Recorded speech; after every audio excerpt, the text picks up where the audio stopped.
Okay, first question, ano ba ang K9 training?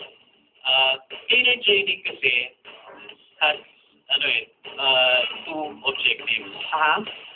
Meron kasing training na for house lang. Oo. For private Oo. individuals. Ang objective ito primarily is to put discipline on your dog. Oo. So you can have control over your dog. Okay. Parang di siya umatake na ng mga bisita mo bigla-bigla. Okay. Para maging well-mannered yung aso. Okay. And for the dog to respect the master. Okay. Para malaman Parang nanay. Parang nasa first level. Yes. Okay. And then yung, the difference is beyond that, I want like, a dog na kind of secures me. Oo, yung bantay na bahay. Pwede. That's another type of dog. Hindi rin lahat ng dog pwedeng gumawa ng trabaho na yun. Okay. Pwede bang gumawa nun? No.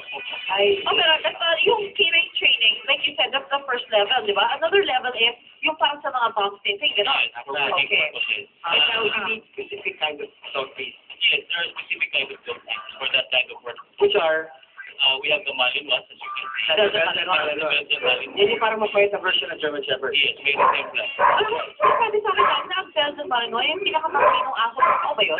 One. What makes it very intelligent? Kasi nasa genes na Nasa yan. lahi na nila. Nasa genes na ng dog talaga. Kumbaga, easiest to train. Oo. Kaya there are breeds that are being classified as working, herding dog. Yes. Ito working dog. This is the working. Okay. What are the capabilities of a Belgian Malinois? Ang Malinois kasi has very keen sense of smell. Oh. You need Pwede na yan sa bahay. Di ba? Kakain nila, gano'n kayo sa bahay. Smell, syempre i-train mo nila yung smell ng bomb. Para ma-familiarize nila yung smell ng bomb. Okay. Ano ba ang breed na pwede? Aside from Belgian, pwede yung mga Labrador. Yes, we have the Labrador Retrievers.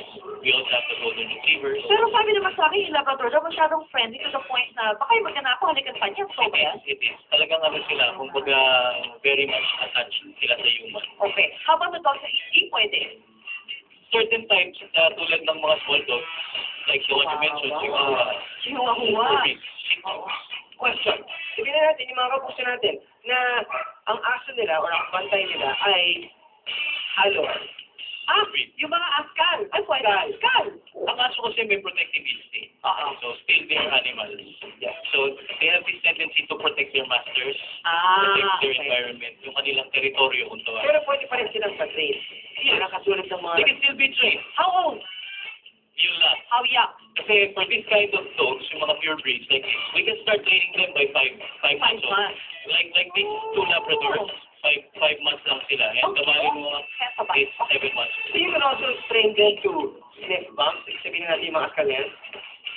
No. Ay, hindi na talaga. So it depends on the kind of breed. Yes. Okay. Pero yung sa mga tao naman, yung mga nasa bahay na natanong, gusto ko itay ng aso ko, pero magkano yan? At saka At ako na pwede i-enroll. Oo. Actually, ang training kasi for dogs, depende yan eh. For what kind of purpose. Okay. Pero yung sa bahay na, for example. So bahay lang, that's very Security ng critical. bahay. Security ng bahay. We call that personal protection training. Okay. Medyo may kamahalan yan. Kasi bro.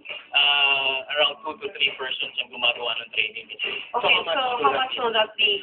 Give or take. I cannot give you an exact rate, pero naglalaro yan between 60 to How many sessions per week? 2 sessions per week.